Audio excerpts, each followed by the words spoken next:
Listen, it would have been messed up if she was here, right? And or you didn't know she was here and she was sitting somewhere, and then you would have came in like, "Yo, that pretty girl you was with on." Oh no! But I guarantee you, she's already asked him that. Oh man, I got hell for that. Oh, you get in trouble? I got in trouble for that. You got in trouble? I didn't get in trouble, but it did make her feel some type of way, and of course I feel that some type of way. I say, "Yo, it's for a video, relax." And she's like, But I'm looking at that, I'm like, damn, they look like. Well, I ain't gonna get it. Don't. My dad always get him in trouble. I caught myself. You see that's what got her upset is because right she didn't care that it was for a video. She cared how intimate it looked. It looked like that. Yeah. But you gotta say, baby, I'm just acting. I gotta make the scene look good. But then sell it, but damn, it made her feel it made her feel insecure. It made her feel bad. But good. I was like, y'all so that good. Well, what? At the end of the scene, you tapped on the ass. You said, "Good game." we had a good because it was on CD. He had to purchase a Walkman to play it, and he was like hearing it in the car. You see his face like, ooh, going. I'm pretty sure that album is fire. Oh, it's a once in a lifetime album.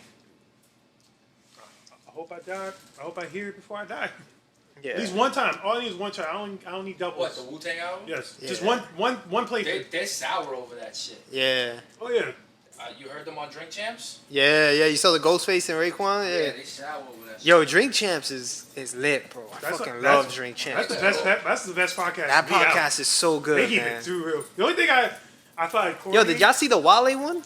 Yeah, the Wale one was Yo, he's a fucking jerk, he's bro. He's an asshole. And like Nori was being so kind and so like. Why, and he was just being an asshole the whole energy time. was always an asshole. I said, nigga, you not. And you know what can't sucks? even barely rap. You know what sucks though? Like no, but some of his music is good. But I don't listen to his music because I watch those interviews and I get turned off. It's the beat that carries his fucking voice. Wale's always bitching though. About everything. He's a pain in the ass. And he's not like. Don't get me wrong. He's talented, but yeah, he could rap. Like his songs are good, bro. His songs are good. But I hear his songs and I think of him in the interviews and I don't listen to it. I love his delivery more than his rhymes. Like I like how he adds like a little coolness to it, but then like if you really hear the way he rhymes, like I'm a very meticulous rhymer. Like you gotta rhyme brain with train. You can't go like brain and then like love and think that shit's a fire bar. He'll be like, everything I'm always feeling in my brain, everything when I go into love, everything when I go with the flow. Joe, no, I go home, window, going to sleep in the back. I'm like, he didn't rhyme anything there. The fuck did he say? like I said, Wale's he's not worth the headache. He's not worth his own headache. Like, to be fair, I did love his last album. I think his last album was his best one to me. Oh, the Florian too? Yes. It is the good. production on it was really I liked good. his album Ambition. That album was good. Oh, yeah. Legendary. Yeah. Sabotage. Fucking... That shit was Slight work. Yeah, that bro. Beat, I got it out. Like, that whole album is fire. The track he got on there with Miguel, Lotus Flower Bomb. Yes. Lotus Flower Bomb. That whole album is fire. And then he made like 5-6 whack albums in between before he made this one. Yeah. His Gifted was whack. The only good song that was bad with that Tierra Thomas chick. And then that was really it. Out of all the hip-hop albums that came out this year, though, the J. Cole album still... I still listening to that. You think J. Cole... You think that's the album? For hip-hop, I think so, yeah. I'm still listening to that joint, man. And I'm still feeling it. What album came out this year? I'm really trying to deep dive in my year and to see what albums. A lot of albums came out. I like Drake's album. Drake's album is good too. I think Drake just has poor marketing when it comes to it. Like, think about this shit, G. He walked around for a year with a heart on the side of his head, and then when your album came out, I think Life of Pablo was good. What was it? Donda. I think Donda was I good. love Donda. You know, I think Donda was awesome. And the marketing for that was genius. Those 3 stadium shows he did, Big facts. he racked in so much money. Big facts. And then, see, and how he did it, he kept bringing famous people, flying them out to his place in Wisconsin. Where was it? Where's Kanye's place at? Wyoming. Some shit like that. You know, it's crazy. And then the hype and keeping it secret, and then every show was a different song. Exactly. It was like... You saw the Kanye drink chips? Huh? Yeah, that was good. The second part was kind of boring. Yeah, it was boring. The first one was one was good. That's all publicity, I think. But I find that shit crazy that, why would you seriously attach yourself to like something like the GD. I'm not talking shit. I'm just something like the GD. You know, any gang, any gangs. Yeah, I've been started. You know me. So we usually do an intro, and no, you can do your intro. You can do your intro. We were midst conversation on deep, detailed shit. I capture it, nigga. Just let me work. Go ahead. Now you can do the intro because you fucked my shit up. Go ahead. Now you can introduce. No, introduce it. Us. Introduce it. Tell me. All right. Don't even count down. Just go right into it. Just dive right into it. Look. I'm talking about the podcast, puto. What up, everybody? This is your boy Richard Picasso. With his nervous ass. With Richard Picasso. See? Nervous ass. I did on purpose. You want a clone too? You know I can make you a clone. Don't make me a clone. You want me to make you a clone? I don't want to be a clone. I can make him a clone. He does our final edits. Don't fucking do that. I'm gonna sit Richard next to Richard. This is G out of character, as you already know. What up, everybody? Happy First Sunday. time I've had a hat in a long time. Yo, you like the mini fro? Like, all right. I'm looking extra Puerto Rican out here. I'm gonna get my nose pierced. I'm gonna get my eyebrow pierced, and I'm gonna put my earrings back in both of my ears. Ooh, be fly for summer.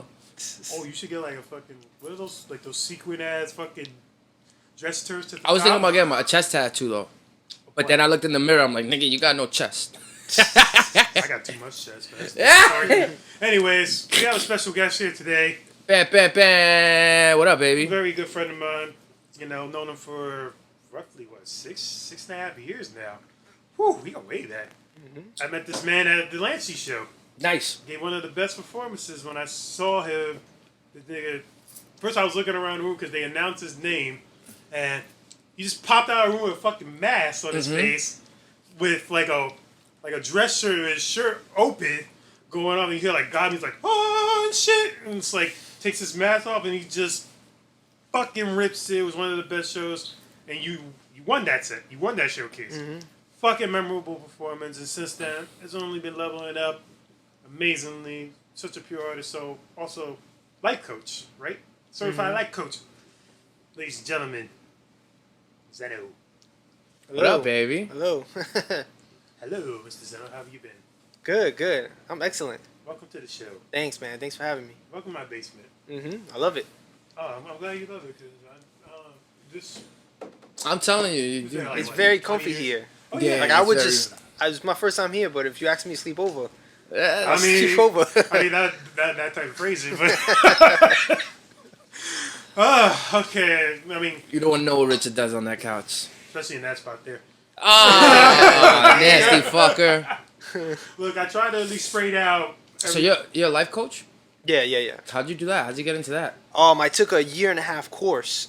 Yeah, but what made you wake up one day and say I can probably help somebody by being their life coach? Or did somebody recommend you, like say you'd be really good to be a life coach? It kind of went slowly. I slowly went into it through music. Like first I started performing, and then before my performances I used to give speeches.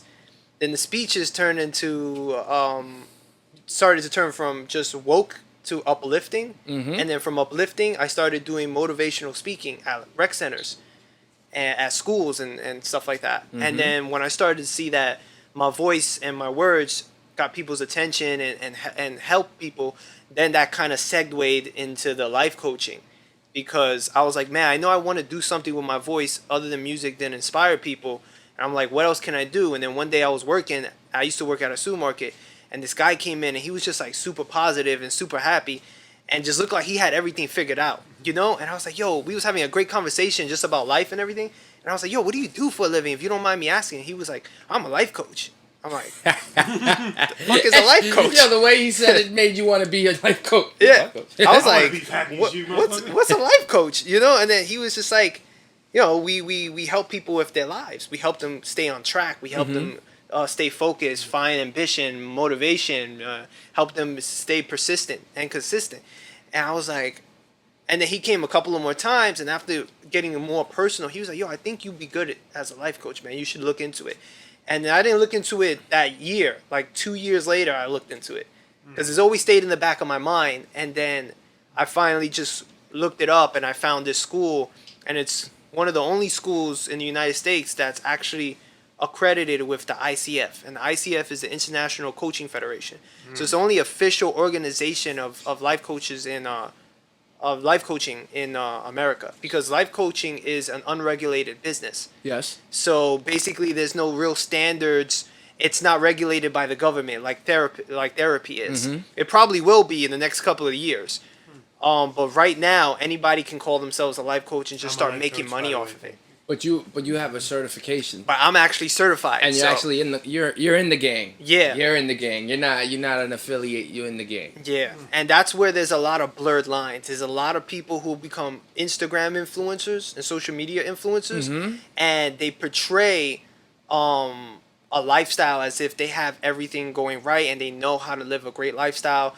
And not saying anything against them, they probably do, but there's certain tools and skills that you can learn from actual places that are accredited that you can use to actually help people. Like the next level. Yeah. They can actually make your skills, they can home them in even more. Yeah. Double what you can actually do in somebody's life. Instead of somebody just living a good life and learning how to manage their life and then saying, I can help everybody else. And it's like, no, that only goes to a certain extent, because just because you're able to manage your life doesn't mean you could help someone manage theirs. You might be able to steer their perspective differently, but to really, you got to dive into somebody.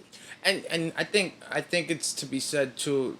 It's not always received positively when you look on the internet or look at your phone and you see whatever message some guy's trying to give out, and he got a big fucking Ferrari behind him and a mansion, chilling on the beach with half naked women. You don't always get that. I want to be like that guy. Sometimes you be like, fuck that guy.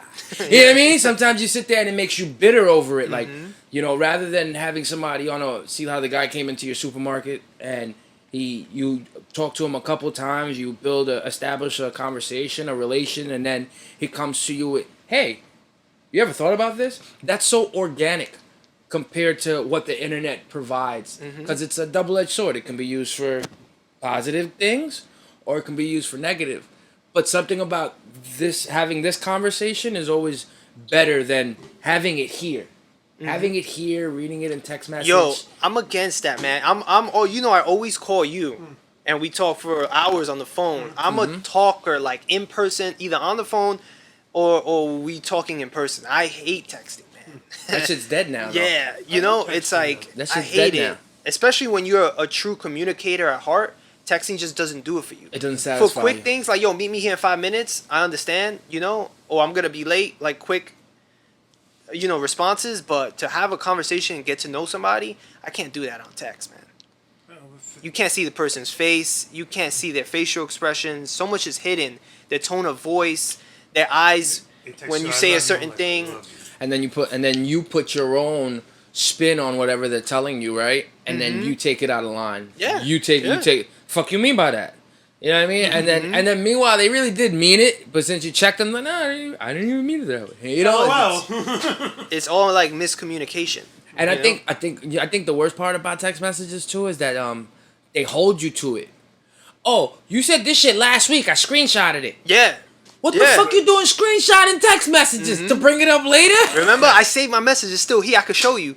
And it's like, you're the only two people that actually do call me, like, in real life. Like, my parents don't even call me. Like, they'll text me like, hey, how you doing? They live with your funky ass. They don't want to call you. Exactly. The same thing with my mom. They don't call me. It's like, my mom's been dealing with me since I was a kid. Yeah. It's like, they're legitimately, out of like all my friends and family, you're the only two that actually do call me, like, for anything to like talk or like talk about like doing stuff or just talking about life and stuff. Yeah, it's very admirable. I admire that. See, but it's good energy collectively. It sucks. It sucks when you have bad seeds in your apple. It sucks when you got bad seeds in your apple, and you have to accept that. Accept them for who they are, or don't, or not be involved with them. Keep them at a distance. It sucks because not all people are bad. But people make poor decisions. And then when they make poor decisions, I see them being compelled to live with those choices. Like, nigga, you ain't have to live with... You sucked a dick when you was 12. You don't have to suck a dick now. Let it go. You understand? Like, people be, no, but it slapped me in the face. I don't know what to do. You know what I'm saying? Like, that's how people be, though. They feel stuck. Like, they can't be something else and be happy. But communication is key. Talking is key. Communication is everything. Like I was talking about this with my friend the other day about how we lack our generation. You know, like I'm 29. How old are you? 32. 32, and you're 30. Same age. Yeah, we're all kind of in that same space, but we come from a generation where it's hard for our parents to communicate to us sometimes because they came from a generation where their parents didn't really communicate their emotions and feelings. You know, so then that comes down to us, but that's super important. You know, like the other day, like, let me just give you an example. Like, I've been in households, I've seen families and parents interact with their children, and if the children is like, yeah, I had a bad day today at school, this kid was calling me stupid, and then you'll have some households where the father is kind of like, yo, be a man, and I told you, you know, if somebody call you stupid, you call them stupid right back, you know? And it's like, you could still say that, because that is a form of uplifting, right? Yeah. Keep talking. This is a form of uplifting, but it's also important to ask, yo, how did that make you feel? You know what I'm saying? And discover the emotional rifts that happen when that happens. But you know what it is, though, right? Think about what you just said. A father asking a son, how did that make you feel? That shit just sounds crazy because their fathers would never ask them, yo, how did that make you feel? Their fathers just did what they did, and our fathers had to accept those consequences, right? Yep. Now when we look at the little kids or we look at them, we see that there is another way. You know what I mean? You acknowledge that, like, yo, hold up, I get it, but how do you feel coming off of it now? Yeah. Because, yeah, you can defend yourself all the fuck you want, but if it's to be lashing out, it's not going to get your message across. Yeah. So, like, that's so strong to... I lack that because, you know, I got 2 stepkids. So I even lack that where it's the next step.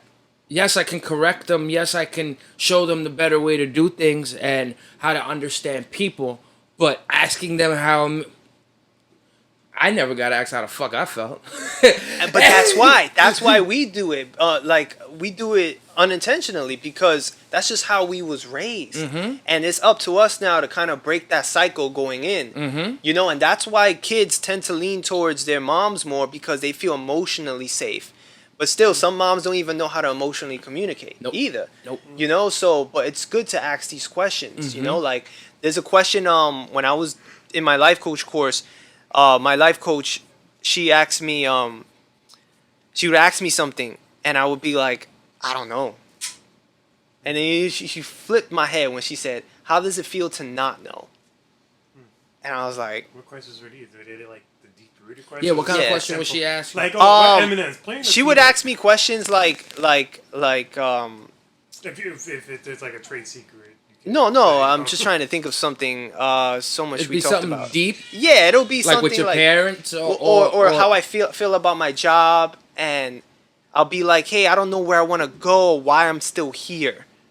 And then I would just be like, I just don't know. And she'll be like, how does it feel to not know? How does it feel to not know that you don't know how you feel? You know, and then you think about that, and then you really start thinking, man, I don't feel good that I don't know myself. You know, I don't feel good about that. You want to change that. Yeah, and she'll be like, it's good that you don't feel good about that. You know, how can we make you feel better about that? What are some ideas that you think would be easy for you to step forward that would make you feel better about that? And I'll be like, you just stuck in the beginning a lot. Yeah, because you get overwhelmed and you've never been asked those questions. But those questions lead you to more questions, would lead you to answers. If you don't ask yourself questions, you're never going to have answers. Absolutely. And a lot of people avoid asking themselves certain questions because they fear of how those answers might make them feel. Yeah, no, absolutely. You know, it's like, why doesn't my dad love me? You know, or why hasn't he ever reached out to me? You know, or because probably whatever he experienced with his family, his father telling him things. My dad's straight. I could tell you things about my dad now. But again, do you think do we give these men? Do we give I have this argument with my uncles all the time. You know, my uncles tell me I gotta understand where my father came from and how my father was raised and how rough it was. That I have to understand that even if I can't understand that he don't intentionally mean to be a certain way, but he's T is this way due to ATC, whatever. Suck my dick with the excuses. You make a decision on how you want to be based upon the things that you want to have in life, not based upon how you were treated in life, based upon what you want. You want to be happy. You want your kids to love you. You want your kids to be successful. You want them to have an understanding. And yeah, I'm a prick. I've worked fucking 80 hours a week. I'm angry. But they can always come to you, and they never have fear of that you're not gonna give them their back or nothing like that. That's the parent that you look to be. Fuck the fact if your father beat the shit out of you, and your father pushed your mom down the stairs, and your father did this, and your father did that. Yo, grandpa's dead. You're here. So the legacy that you're gonna have for your father is what? All that evil and nasty shit that you wear on your face and you wear on your heart. It's a poor excuse for a man to use to say because of my dad. Because of my dad, because of my past. And it's crazy because I recently had to confront, this put me through a lot of emotional like turmoil recently, because I recently had to confront my uncle because he's always been allowed to be who he is. He's been enabled by everyone in his family to have the personality that he has, that bossy, put people in their place, dictator type of personality. And I was the first one in the family to kind of like confront him. And we went. How old were you? This happened two months ago. Oh, recent. Let's go. And so it was tough because it was dealing with somebody who's been allowed to believe that their ways of living life has been right since forever. Yeah, because nobody's ever chin checked them. No. And I wasn't there to make him feel bad. I was there to just help open his eyes that, yo, listen, the reason why your son feels that way is because you don't communicate with him. I said, do you even know his favorite color? You don't even know his favorite color. You know, he's like, oh, my son listens. He does whatever I say. And I'm like, that makes you think he loves you because he does whatever you say? That's fear. That's fear. You know, so I had to tell him a lot of things about himself, and he wasn't ready to accept that because he's never had anyone tell him about himself. Did he respect your standpoint? Because I think fuck he did. You talking to? It's like, who the fuck you talking? I'm your fucking uncle. He who did. the fuck you talking to? He did. Like, he said all that stuff. He was like, yo, I've been doing business longer than you. I've been alive longer than you. My past, drug lord, got all the street stuff, right? And I'm like, jail, all that stuff. And he's like, do you know my history? Do you know my past? And when he told me that, I said, I do, but I don't care because we're not in your past. We're in the present. We're here now. You know what I'm saying? And I said, I'm trying to tell you that you need to communicate better. Oh, I help you out. That doesn't mean you don't get that I love you through that. And I'm like, yeah, but your ways of saying I love you may not be interpreted the right way by somebody else because other people have other ways of interpreting things. You know? So it's like, unfortunately, you have to adapt to every person in your life. And a lot of people find that to be a lot of work. But that shows consistency, and that shows that you're willing to put in that work to have a good relationship with somebody. Like how we call him all the time. That's being consistent, and that's putting in work because we want to keep the relationship we have with you. You know what I'm saying? The only way the car gets down the road is with gas in it. You know what I'm saying? And with everybody, that's different because everybody got their own personality. So you got to think, okay, if I'm going to be friends with Tommy over here, I have to be persistent and consistent with him differently than how I am with you because he's different. He has different ways of communicating. He has different ways of displaying his personality. And then some people say, wow, this is a lot of work. You know, I'm going to just put them all in the associate zone and hit them up whenever I feel like it. But then there's nothing real there. You know? So do you think, what about when people say, I ain't got to talk to him for years, but he knows. Yeah, that's my nigga. Do you find merit in that statement, or do you think you have to talk to somebody to maintain healthy relation with them? No, yeah, I like because I find it bull. Go 10 years and then you want to fucking talk to me. No, that's weird. What are you doing for like? Why you hit me up? Yeah. Now I feel like there's an agenda. It is. Whenever somebody hits you up and they haven't for so long, it's because either they're bored or they see something that they can get out of you now. You know what I'm saying? Sick. Because a real person who wants to stay in your life will try their best. And the only way that it's not going to work is if there's different odds at play. You know, like there were sometimes I couldn't maintain certain friendships because I was just so mentally not there. Not there. And I wasn't capable of maintaining those friendships. And unfortunately, those friendships are gone now, you know, but it was for the best, because had I tried to maintain those at the mindset that I was in, it would only just further toxicity. Yes. You know what I'm saying? Yes. So sometimes it's good to let things go because you're not in the right place to support them. Yeah, you talking you know? bars. Yeah, man. It's true. Like, you know, but how do you, the hardest thing is like to like accept change, right? To change is the hardest thing. And when you're so familiar with something for so long, and you think because you're able to turn a blind eye to the toxicities, you know, that it's okay to stay engaged in that situation. People tend to stay stuck and with these poor relationships with people that aren't maybe positive in their life or right for them, whether it be improper relationships. Like, you know, no kid wants to be told the relationship between you and your mom is toxic. You know, no person wants to know that, but it might be true. You know, it might be the truth that when you two, maybe she's a drunk. Maybe she's a drunk and you hate it. Maybe she smokes cigarettes, you hate it. You know, maybe your mom does things that you're like, you know, or you yourself are incapable of showing your parent that respect, that love, so it causes a friction. But even so, you'll still keep them there because you're like, that's my mom, my dad. Yeah. That's my mom, my dad. Fuck it.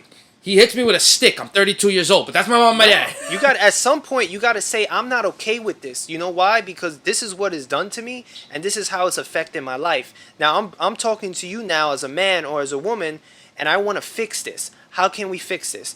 And then you try, and if it can't be fixed, then you continue moving your own way. Like the day after I had that conversation with my uncle, he was like, "Yo, remember yesterday when we was arguing?" And I was like, I caught that moment when he said arguing. Because I was having a conversation with him. But that's how he took it. But he took it as arguing because he saw it as a threat to his personality, where he felt he had to defend himself. How did you talk to him? Was it in front of people? Did you pull him to the side? I pulled him to the side, and it was one-on-one, face-to-face.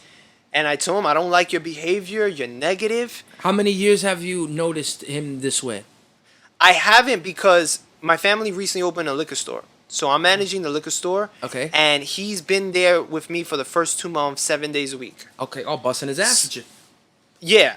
But that's the most time I spent with him as an adult, as me being aware now, as me being woke now and being able to see personality defects and faults in people.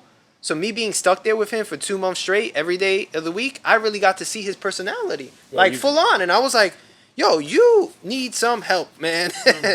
Like, he would just go off on rants out of nowhere. And it would be just negative. I hate this guy, he never listened to me, fuck him, it's going down the drain. It's just negative every day. And I got to a point where I said, bro, I can't take it anymore. So either you change or you don't be here with me. Because I can't have people like that around me. Because I'm starting to feel that energy on me. And I'm feeling suffocated. You know? And that's all about being a mature adult. It's like, you notice if somebody's having toxic traits, and you have to stand up for yourself and be like, I don't need this in my life right now. And don't take it personal. I'm not trying to offend you, but you need to work on yourself, and it's crowding my space with negativity. So can you please make some efforts to work on yourself? If you can't and you're not willing to change, then we have to go our own ways, as hard as it is, you know? But that's all about being a mature adult. Is about knowing what you should allow in your life that will only make it more productive. You know? Do you agree? Not. I guess not all people are supposed to mix neither. No, you have to come to grips with that. Yeah, not all people are supposed to mix. You know, and I guess that's the saddest part, because we all human beings and we should relatively be able to fucking get along, right? But even that is fickle. We could coexist. But we don't have to get along. Even coexisting, where Mm-hmm. we coexist, where we don't even coexist in the United We're on the same earth.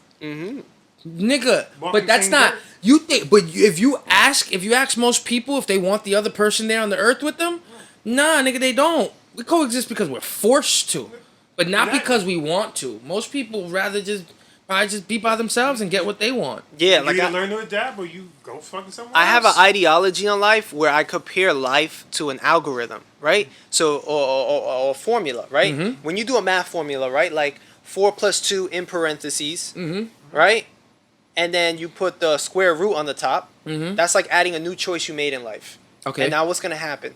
That algorithm, that formula is going to expand, Yeah.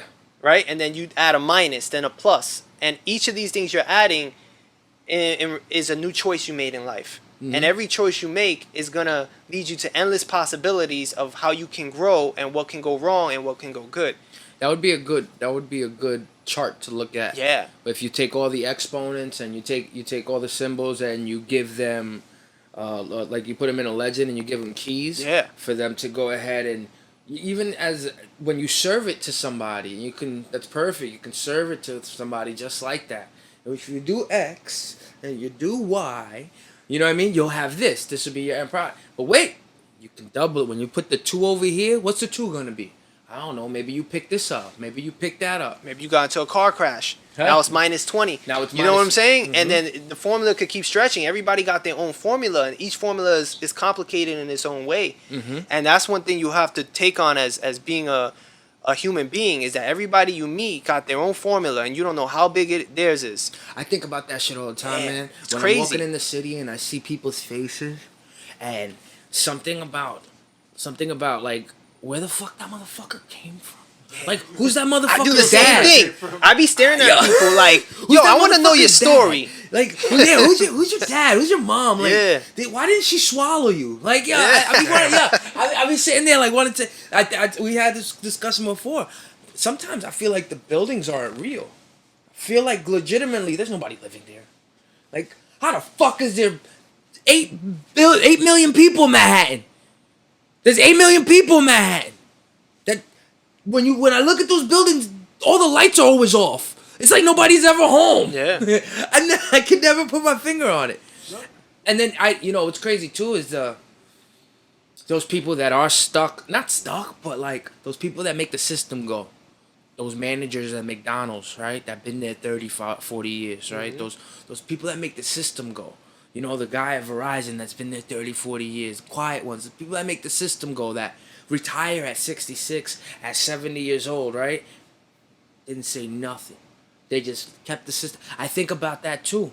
Because it's almost like, what the fuck did you do? You just ran through life, blinked, 66? Yep. What did you do? What did you do? It'd be like that for people. You know? 'cause they And some follow people are the path. satisfied That's with their that. path, and they're very comfortable with that. They get in I don't judge them. I mean, they get whatever steady check that they get in.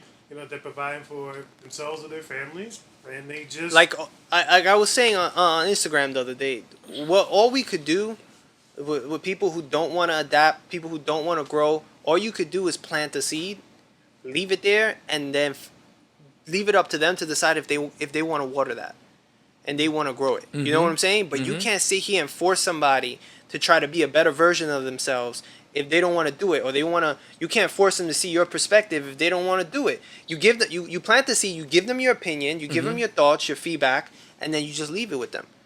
And if they want to change, that your words are going to start circling in their head. Yeah, Tupac said it. Tupac said, I may not be the person to change the world, but I guarantee I'll be the mouth that sparks the mind that changes the world. Yeah. You know, like, and I love words that. are so powerful. They can be used for like good things and bad things, but it's really who you are behind the words. It's the person behind the words. You know, because people don't. I don't think that everybody that does something bad is a bad person. I think that people genuinely make mistakes. Yeah. I think that we're being human. I think that's the best privilege we got, because in the animal kingdom, you make a mistake, you're gonna get eaten by a lion. Out here, it's similar, but it's not the same way. The only lion that you'll get eaten by is life itself. Your life will beat you up more than anybody can, because you allow it to, not because it's your fault. It's your fault. No, it's something that you have to truly embrace, or not embrace it. I don't have a qualms with people that I don't like. I'll take my father for instance. Very insensitive. Very, he was in the hospital 2 weeks ago. We spoke for a day. We still haven't spoken since. And I don't know if it's up to me to be the one to always call him and reach out and do those things, or If it's up to him, I don't. It's like who should take the responsibility for doing that? We'll never know. But I know it bothers me. And I guess not knowing if it bothers him or not will keep me at bay, so to speak. Like, all right, I'm good loving you from over here because I don't even think this shit reflects on you. So I'd be giving my energy to a situation that is going to break me more in the end over it rather than you because you ain't even looking like you give a shit from over there anyway. Mm-hmm. You know, and that's how I guess that's how I maneuver with most people. You know, don't call me at 2, 3 in the morning and talking about you want to talk. If we don't talk during the week, you don't do it. Don't do it. Don't call me when you're drunk and want to talk. Don't call me when that's not the type of energy I'm gonna give you. You know, because I'm gonna look at it like, all right, you need something from me, like you said before. All right, now you need my time, or now you need my attention, or now you want somebody to speak to. Mm-hmm. It just makes it worse, and I can't talk, and you never hear from me again. But it's because that's the way it was supposed to sway. You know, you a God goer? You believe in God? Yeah. Yeah. On what form? Form. What form? Like what level? You shave your legs type shit, or you don't shave your legs? No. You wear the dress? Like.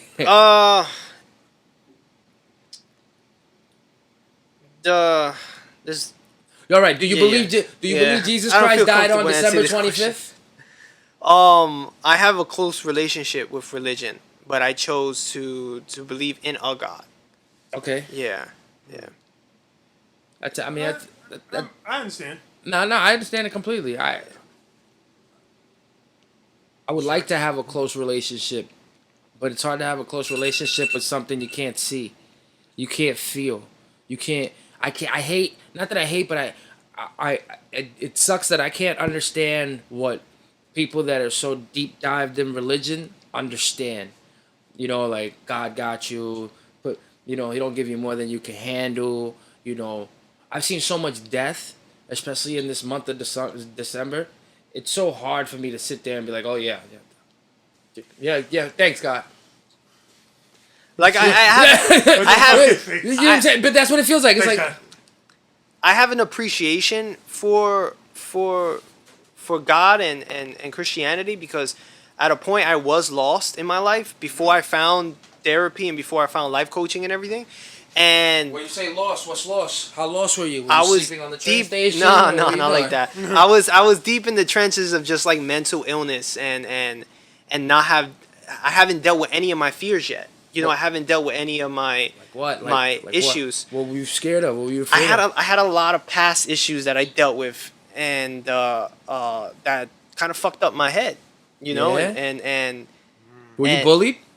Shit like that? No, it's just like dealing with deaths and same here. And dealing with deaths and I like to pry and I like to know because I got pain and I feel like the only way that I can know my pain isn't like they say the pain you feel is the worst pain you're ever gonna feel. You know, the lowest you feel is the lowest you're ever gonna feel. They say that.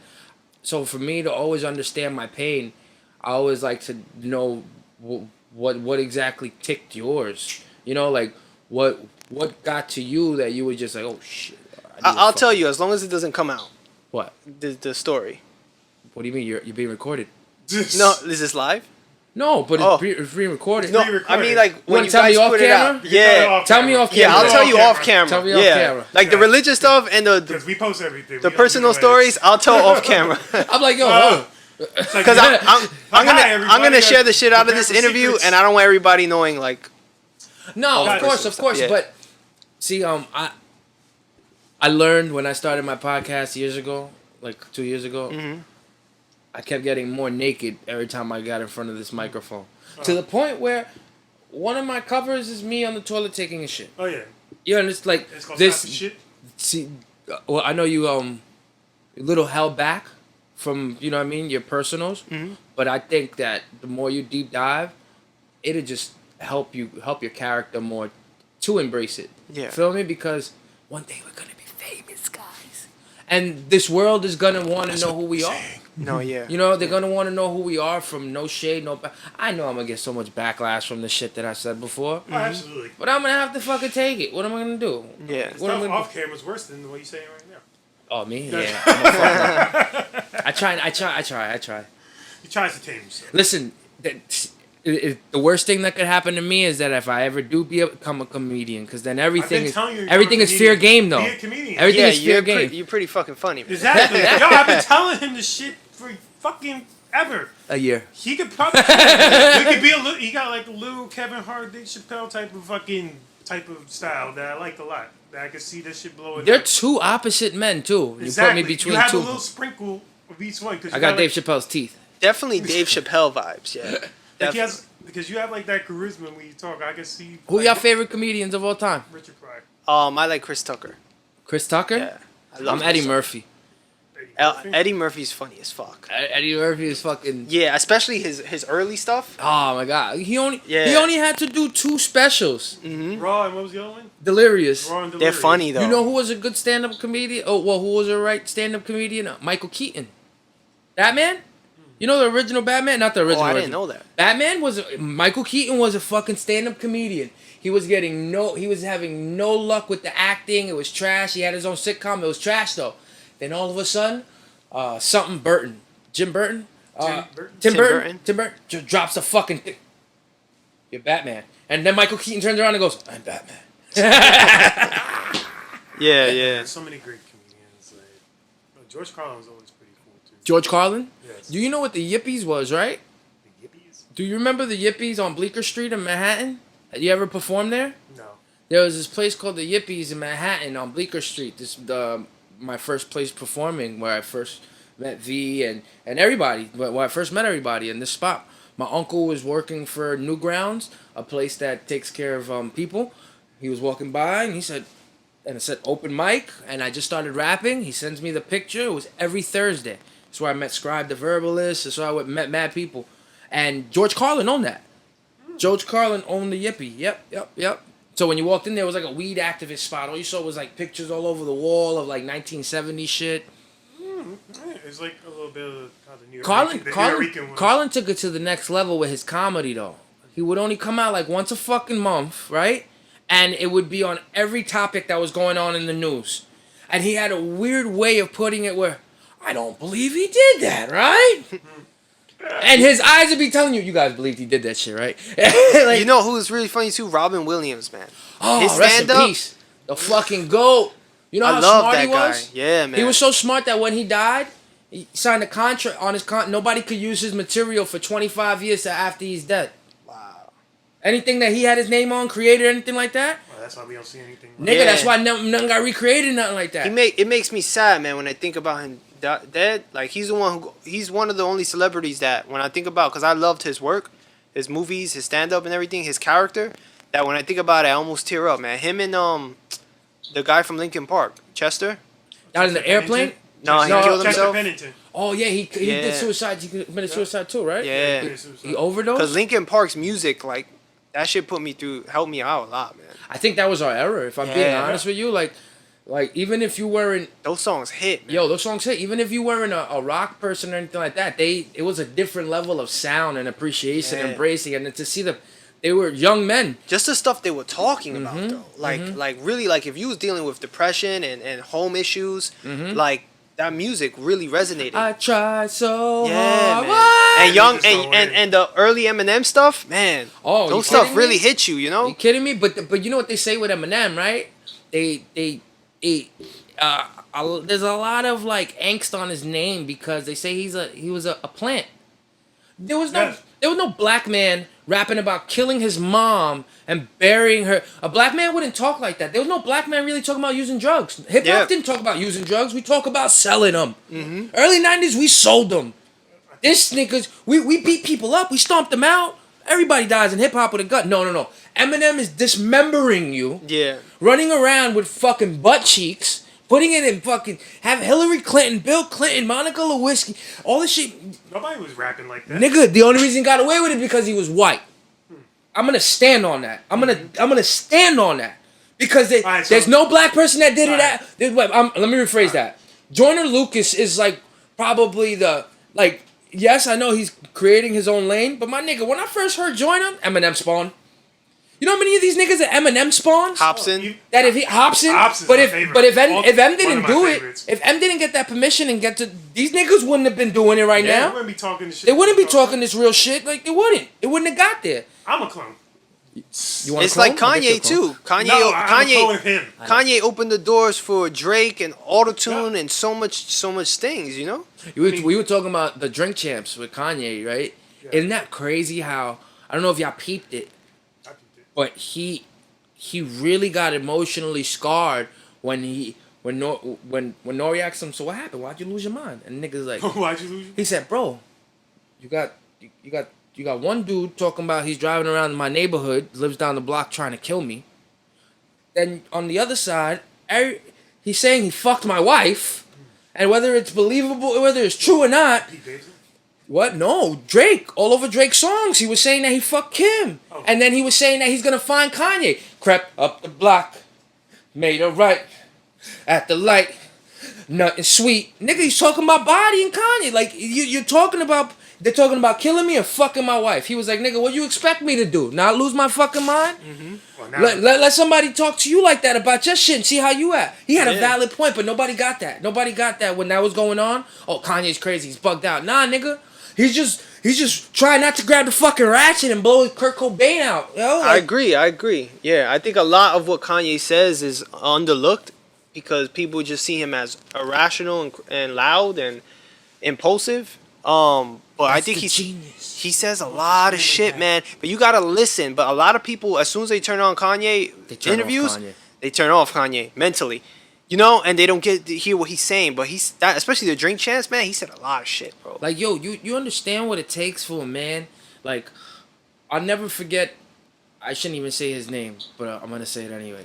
R. Kelly, when he came out with the song I Wish, in that song they have a sequence where his mom's talking to him. And his mom says, what does it do a man to gain the world but lose his soul? You know what I'm saying? And he's like, I want out.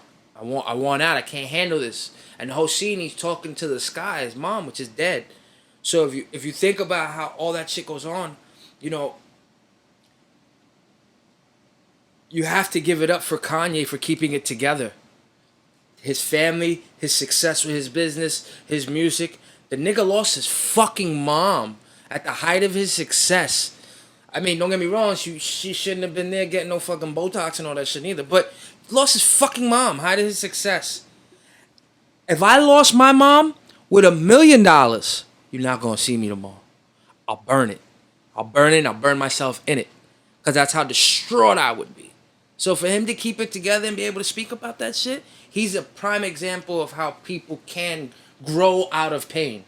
You know, not be held back by it. He's sitting there, yo, my nigga, while he was doing the Drink Champs episode, Pete Davidson was smashing Kim and he knew it. It still is. And he knew it though. And he's still sitting there, vulnerable man. I want my wife. I want my kids. I want my nigga. You see his home? His home is a fanny pack. That's how rich he is too, though. But his home is a fanny pack.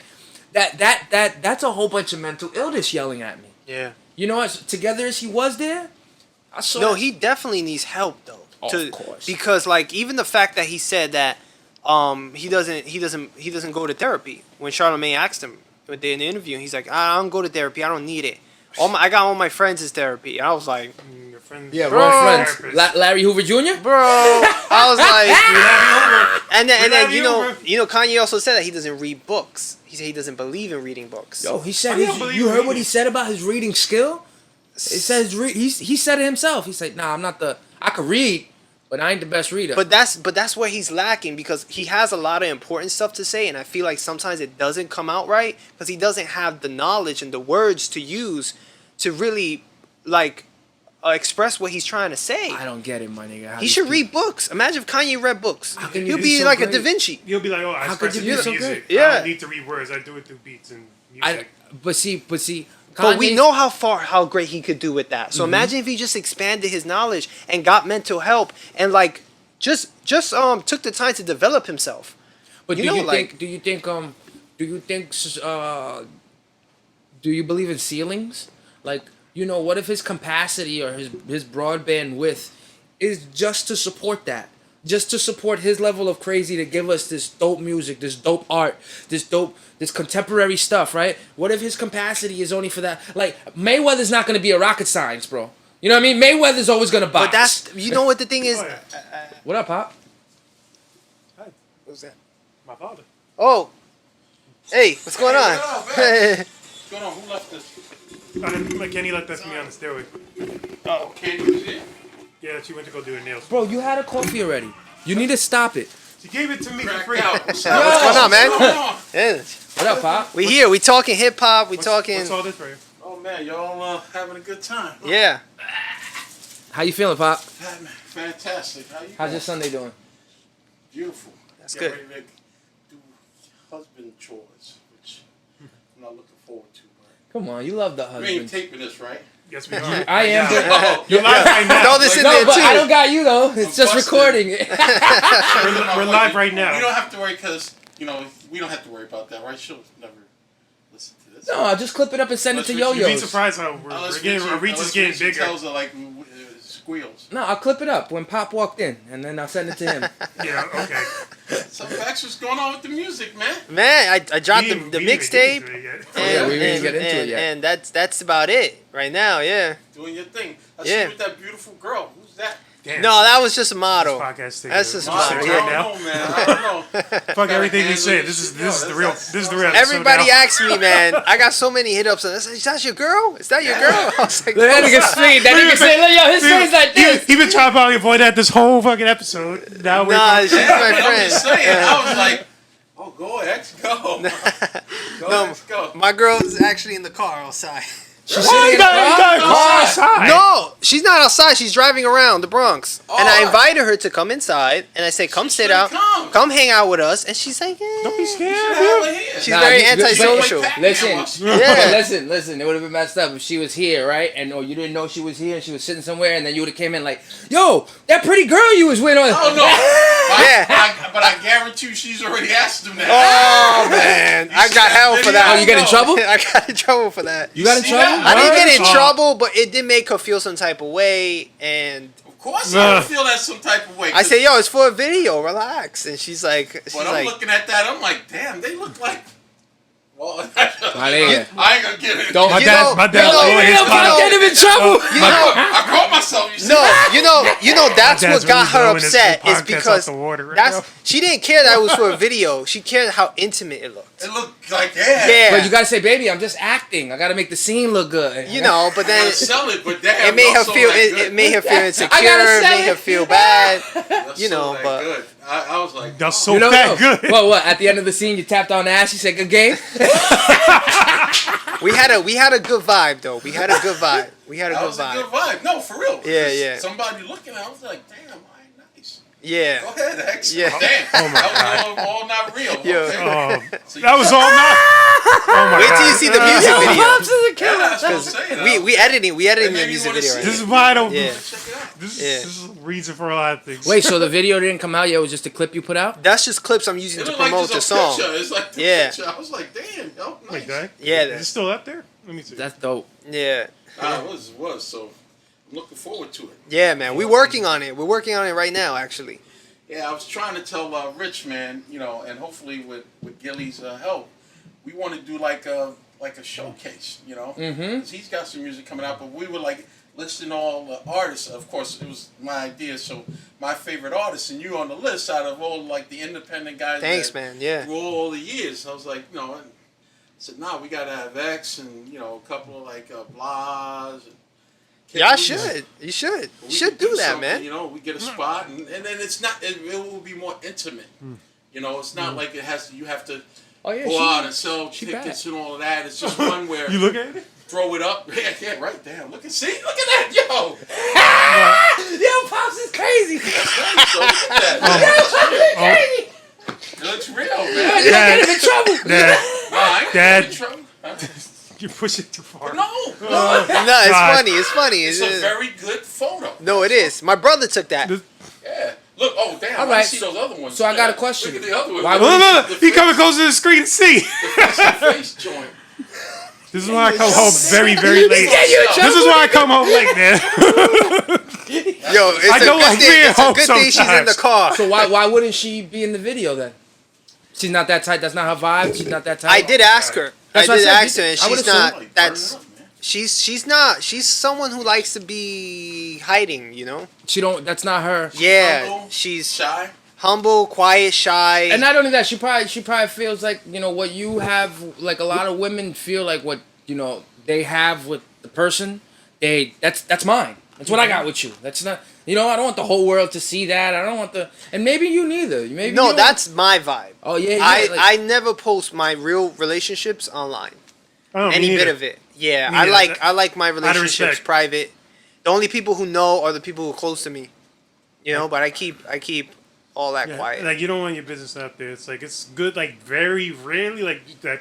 Also- Also, people also- do that quick. Like Also, marketing story. vibe. You want to keep the single vibe.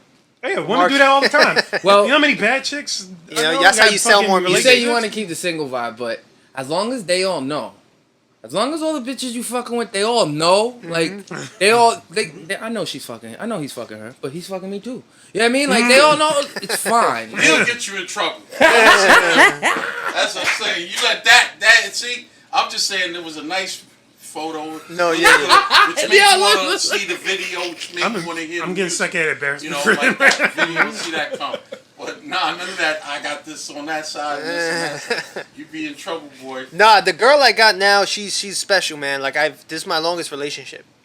So my that's mom, good, my man. mom, Great. my mom loves her. How long Everybody you been in a loves her. relationship? We're made a year now. Oh, yeah. That's your longest at 29 years old. Yeah, that's my longest. Well, see, that means a lot. Then she's the one. You know, she's rolling towards the one. Yeah, man. Yeah, she's good. You know what? If you didn't notice you off know what? camera, I got it. he did a gesture off camera. I was, and I was. I'm not. He was I'm like- not gonna lie. I almost reeled out of it because I was scared because it was going too good. Because I'm used to the girls walking out on me or me dealing Same with thing. bad choices that I made, I'm and the same way. I almost split up with her because of that. Wow, you felt like guilty because it was going so good. You're like, this ain't gonna work. Yeah. Yep. I was like, this is gonna mess I it feel up, the or same I'm way gonna too. mess it up at some other point. And she was like, it's going great. Why? And I'm like, we had a little rift because of that. Because You know, were insecure over the fact I you was. thought you weren't good enough to be in the relationship. yep, because of what I was used to dealing with. That's changed now. It's changed, yeah. She Because might be that- the one, Pop. She might be the Well, one. no, She might when be the you one. I realized like, yo, she's actually good for me, and leaving now is what I'm used to doing. So let me not leave. Let me stay and see how much more good this can be for me. You know? I mean, when it's Kinda good, make when it's good, it's good. well, you're gonna make good music. Yeah. Too. Yeah. Like If you can the get song started that's positive. I used a model for. That song was written about her. Aw. There you Yeah. go. That was written about our honeymoon phase. You know the honeymoon phase when you first start, and it's like amazing. Not saying that it's never amazing going on, but it's just a certain type of fun you have in that beginning stage where you're just like super excited. And so I just thought back up at that time that we had, and I wrote about it, and that's what the single "You" is That's about. sweet. And I think that's when you can really tell that something good is happening to you, when it starts reflecting on your work. Yeah. When it starts reflecting on your work ethic. Uh-huh. When you have more energy to get up and go and get shit done, and it's due to the fact of how you're fucking feeling about something. Yeah. You know what I mean? It pushes you. Uh-huh. That's like positive reinforcement. Yeah, I got like 6 new pop songs that are like Because of her? Bangers because of her. Insp- Yeah. Inspired because of her? All inspired from her. Are you gonna have 6 different girls for 6 different? Actually, Until you actually, this name the album after her. There you go. You did good. Hey actually, yo, Pops! See, you I got didn't 6 think you out of chicks. that Just quick. name the album after. yeah. For You write a insert song. name here. For insert name here. There you go. This is actually the first video we did on a low budget because videos cost too much money. I'm not trying to spend $1,000 per video. At least. Yeah, at least. With And not counting more scenes, more moving, more money. Oh, we need props. We need, paying Oh, for I love paying, props. paying Props for and the music paying videos for the are awesome. models, paying for the editing to get done. It's It's paying a for son the of a place. bitch. It's too much money. So we shot this one at low budget. All I paid for was the place. The girl did it all for me as a favor, and then me and my boy are editing it for free. the shorty be like, why she do it for you for a favor for? What you give her? in No, I return? paid her $50 for her transport because she came from Jersey. Okay. So I threw her $50 on Cash App, and then she came through and did it for us. And then we going next week. We're meeting up again because we decided we needed some more scenes. No, I got your next video, but remember, I want that no, song. after this I video, want that song. After this video, we're going into the videos for the mixtape for the Transcendence. Yeah, I really like that song because Busy Busy is one of my favorites off that whole album. And Busy wants to shoot a video to Disciples too. He keeps bugging me to do that. Yeah. Busy B? Yeah. Oh man, another one on the list. See? Yeah. There's a whole list of you cats that definitely, for me, I love watching you guys perform. And like I love being like the spectator in the room and seeing all this young talent doing their thing and just the amazing creativity. I mean, I used to go along with him really when we first started as his security because. Look, he's a nerd, yo-yo, and he's going in a hip-hop environment. The hip-hop environment I'm used to, especially you talking the 70s and 80s. And everybody got 90s. a burner in there. In the 90s, you're like, yo, and I'm looking at him and like, he's like, oh, hi, I want to be your friend. I want to be your friend type of dude. And, yeah, and I'm like, let me just stand in the back of the room and watch because if something jumps off, then I got to jump in, for my son to look at his back. But then I realized, after...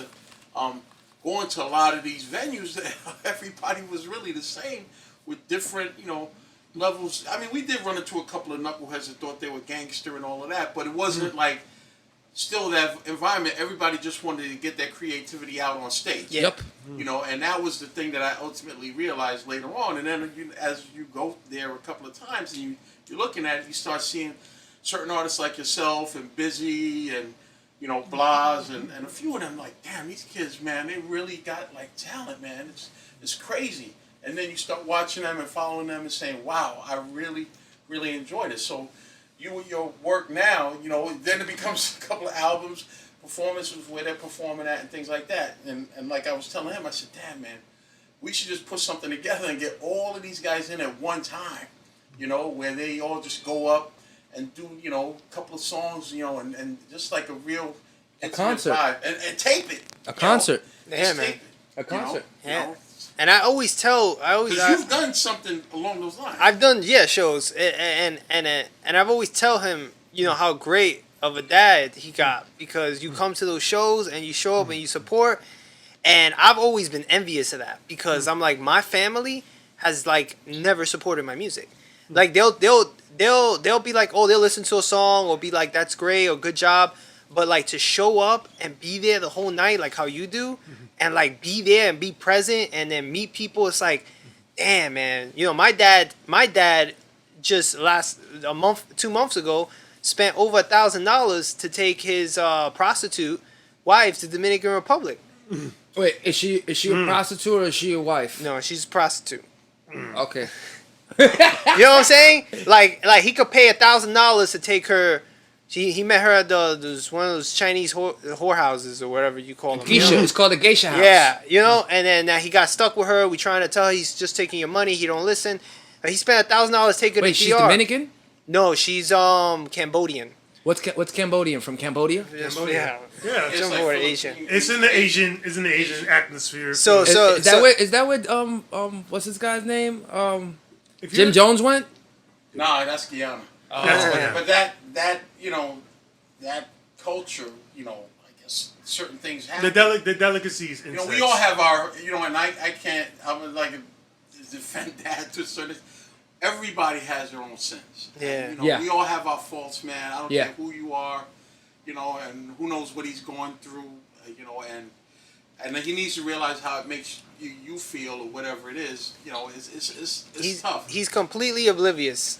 Well, there's been times where I've been oblivious to my family in my lifetime early on. When my kids were growing up and I'm working late hours and just care more about work than I'm. And God, I shouldn't even say this on camera, David. My firstborn. I'm telling you. Well, this is something. Well, I'll say it because it's the truth. When my firstborn, Candace, my wife was pregnant with her. My wife, I was going to work that morning. Her water broke. And I had a job where like 100 or something people, I had to put their payroll in or they wouldn't have got paid. Or go to the hospital and take, my wife to the hospital when she's going into labor for our first kid. And I call my mother-in-law to go with her to the hospital so that I could go to work to make sure that these people got paid on time. Because I said, well, there's 125 families that may be needing this money versus my firstborn, which... Man, that's a tough thing, though. That years later, I regret it. Really? Because she never held it against me because my mother-in-law's right upstairs, and they took her to the hospital. And right after I got that payroll in for all those people, I shot up to the hospital, and then it was another 18 hours of sitting there. But that was a decision. So I look at that decision, where most people would have said, well, hey, screw those people, you got to take care of your wife. And I guess I didn't realize how dangerous it could have been for her and all of that, because I was thinking more about duty to, people and stuff. So you never know, man.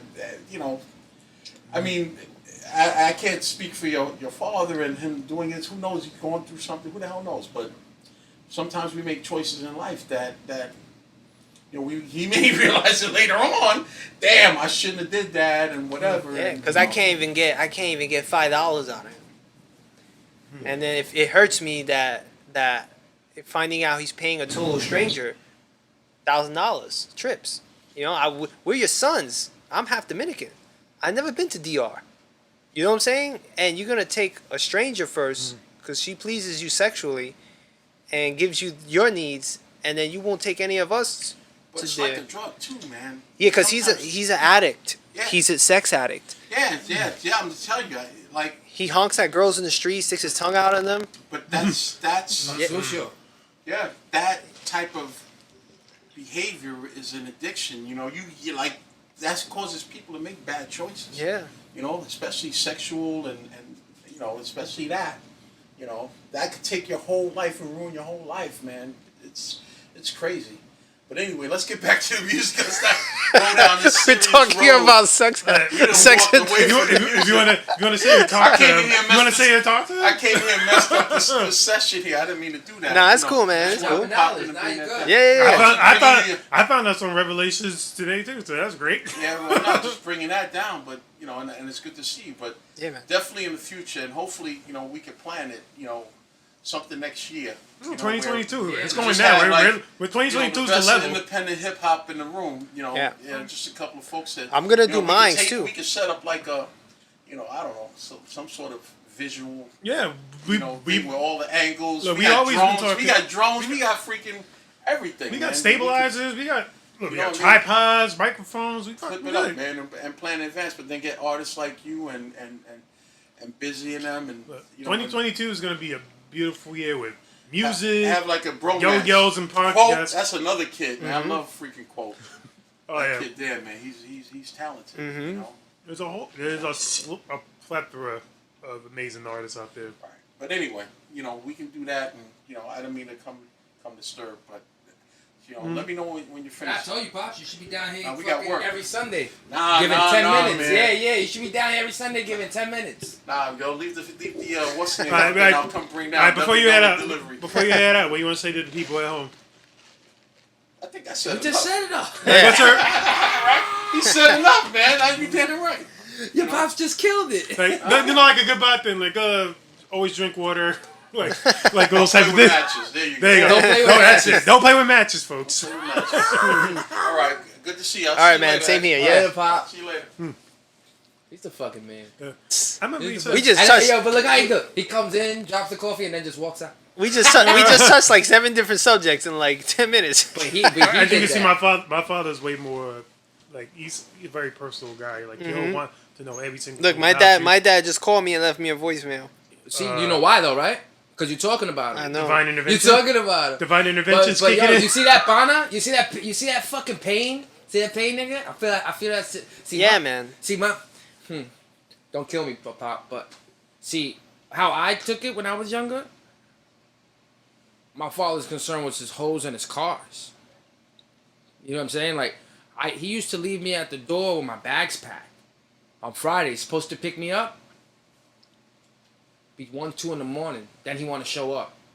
1, 2 in the morning. You know what I mean? Like, I have more fonder memories of my uncles because he just wasn't available. My uncles are the same way. My uncles kind of took that father figure role and took care of me. One of them is taking care of me, helping me out right now. Exactly. You know, and because he feels bad for what my father, his brother, is not around. My nigga, when I lost my apartment in Maspeth or Ridgewood, I was basically homeless for like a week, right? You used to live by Maspeth? I used to live in a couple places. I used to live in Maspeth. You know, there's a restaurant depot in Maspeth. I used to live in Ridgewood. I probably know the restaurant depot. So I used to wait, where is it? I don't know exactly. I didn't know it was in Maspeth, but I used to work there. Something like so I get kicked out of there, right? And I come to my pops. I'm like, yo, Dad, I need a place to live. My dad's like, I ain't got no space for you here. I was like, what? He's like, not even a couch. I said, just give me. He's like, I ain't got no space for you here. Who takes me and my uncle? You know what I mean? While he got 2 kids in his apartment. Yeah, man. He takes me in. I come with a cat, a pickup truck, and a whole bunch of furniture. Not a whole bunch of furniture, my shit, my life. He takes me in, no problem, embraces me. I don't understand how a father could not. You know what I mean? How these men do it. What's the point of having a kid? That's you know. That's my shit. What's the point? And this shit hurts you. You know, like this shit still hurts me to this day. You know what I'm saying? But I have to live with the fact that he may never grow up and he may never come to grips. Have you wrote about it? No. Music? No. Oh. No. Oh. And this is what I was wanted to talk to you about, because the next album I work on, I plan on talking about everything. Because I've surface touched my personal issues in my music before, but I never went deep. Never. So I am gonna do my next album that I do work on is gonna be everything. So what kind of music did you make then?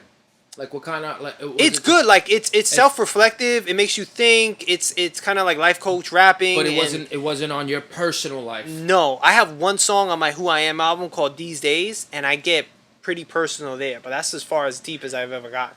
Yeah. But I could go so much deeper, but I haven't, because I'm kind of like waiting for the right time to do it. I always go super deep with all my songs. Like, yeah. I think my most deepest was Chorus Light in the Paper, and it was about my grandfather when he died of colon cancer. Yeah, you see, I haven't talked about any of that stuff in my life yet. Yeah, I did, like I was from all my rapping peers were always better than me in the area and criterias of like hard rapping. You know what I mean? Like just metaphors, just nerds. They're rapping nerds. Mm-hmm. I was never a rapping nerd. My first song is Super Thug Noriega. You know what I'm saying? I was never a rapping nerd. I don't know the fucking history. I found out about Big Daddy Kane 3 years ago. I'm not a rapping nerd. So when I did start to make solo music, that's all I knew how to do was talk about my life. And sometimes it gets me put in a bad position because people be like, you did that? Or you feel that way? Yeah, nigga. Yeah, I put a knife to my throat before, you know? Yeah, nigga. I've gone a week, 2 weeks without fucking sleeping or eating because I'm fucking on Molly. Yeah, nigga, I've been homeless. Yeah, nigga, like, yeah, I got these distorted fucking emotions and relations with both of my parents in my life. Yeah, nigga. I put it all right there in music for you to hear. Whether it be the song. Last night I was crying till 6 in the morning in my car. This is how you know your music means something to you. I'm crying in my own music because I wrote a song for my grandfather. I'm sorry. I wrote a song for my uncle. For my uncle and one of my best friends that passed away. They passed away both in December, 1 year apart. One's December 17th, one's December 29th. And after my uncle passed away, I fucking fell apart. I'm like, no way. A year later, now my uncle, and they died the same way, overdose. You know what I'm saying? These niggas didn't know each other from a hole in the wall, but they were there for me. They were there for me when I needed them, when I was homeless, when I had no place to sleep, when I didn't have clothes. You know, they were there for me, even when going through their own pain. And all that shit, I'm crying in my car last night because a song I wrote for them. And I'm pressing it on repeat because it doesn't get old.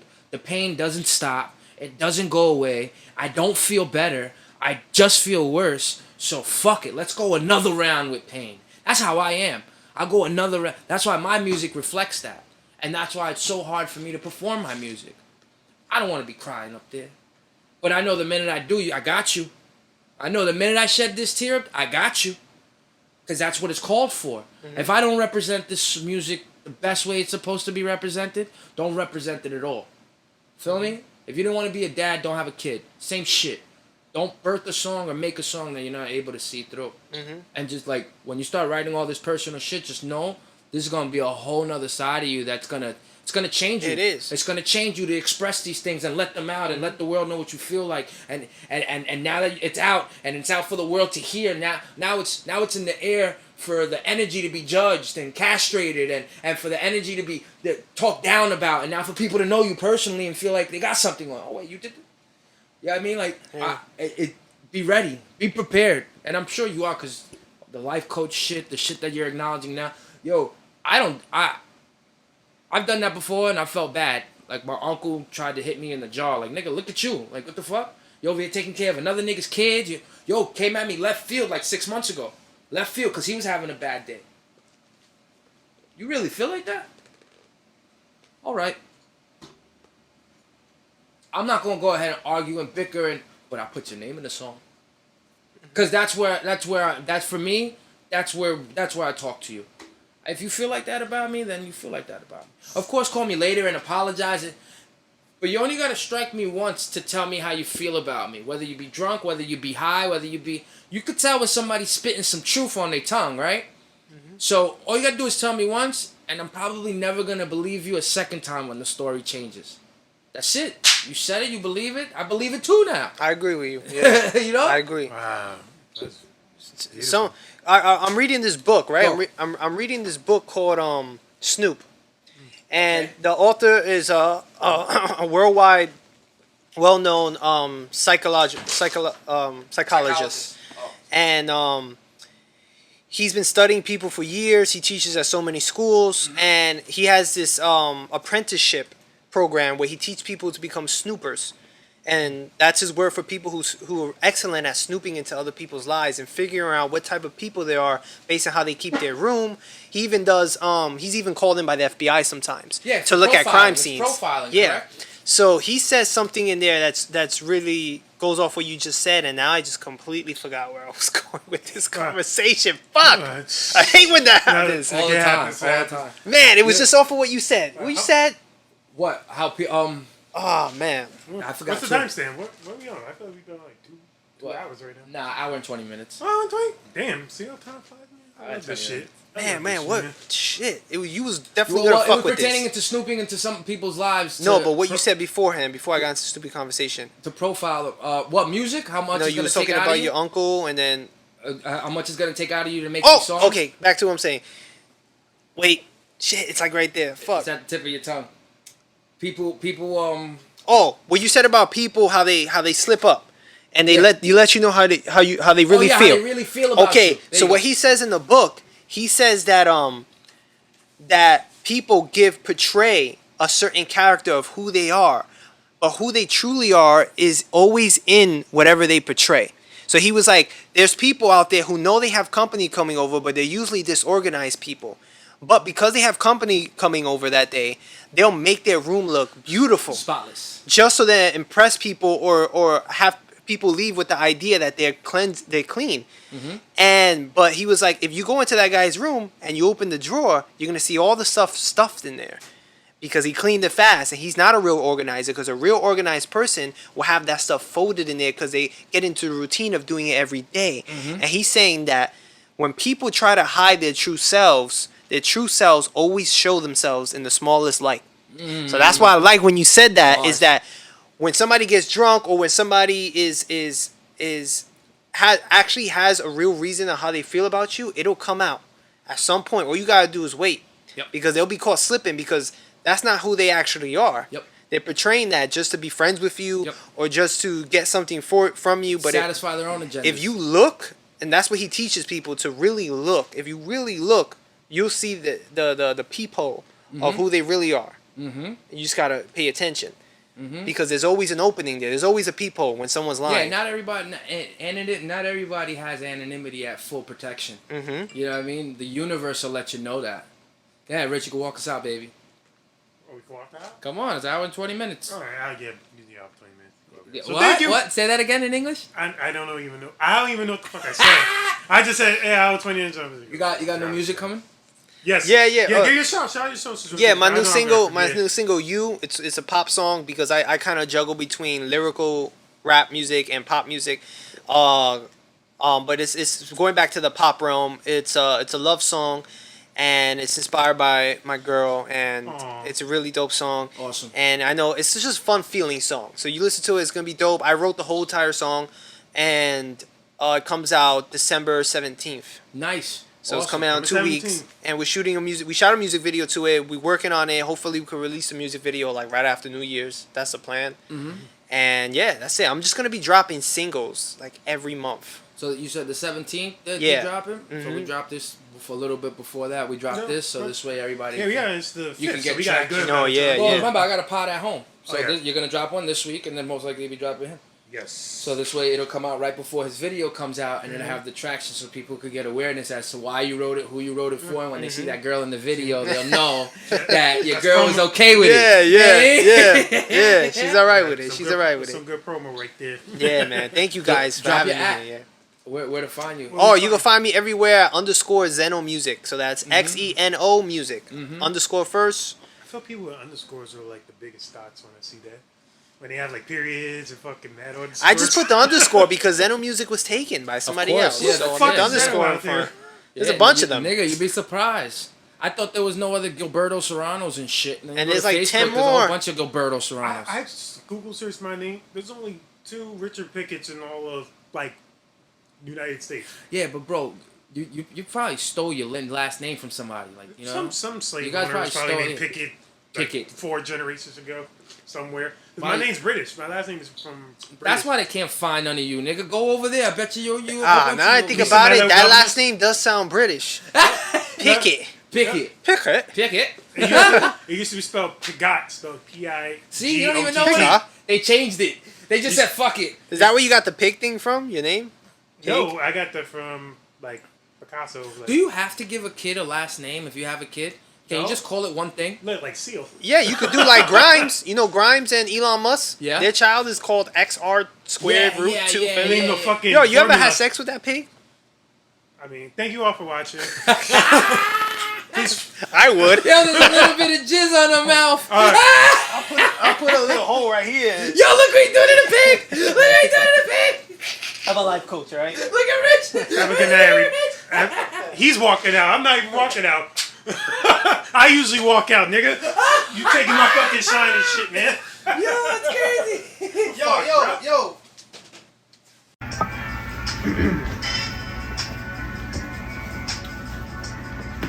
Listen, I got a problem, I understand that it's honesty. Regret is like a ghost who made it his job to bother me. But I'm okay with living a life that fathers me. I never had a dad who wanted the job to father me. My mom was never really there. Well, emotionally, emotively, her skill set from her mom was not unknowingly.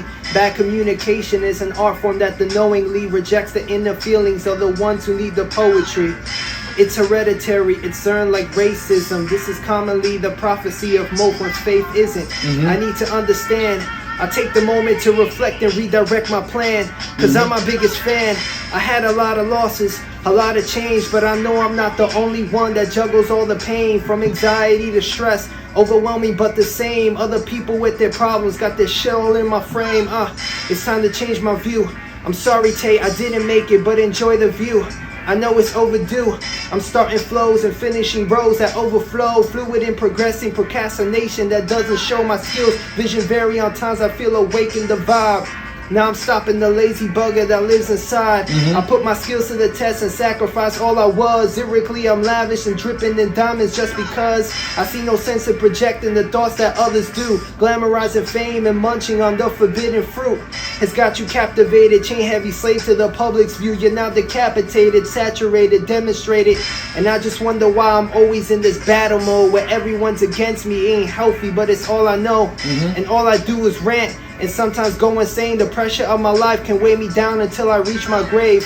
But I just focus forward and set the path I'm on. Working on myself is never done, it just goes on and on. From broken hearts to broken bones and being broke, all I ever wanted was recognition from what I spoke. Oh, shit. Nice. You like it? Yeah. Fire. Yeah. I thought you were gonna do all 6 minutes.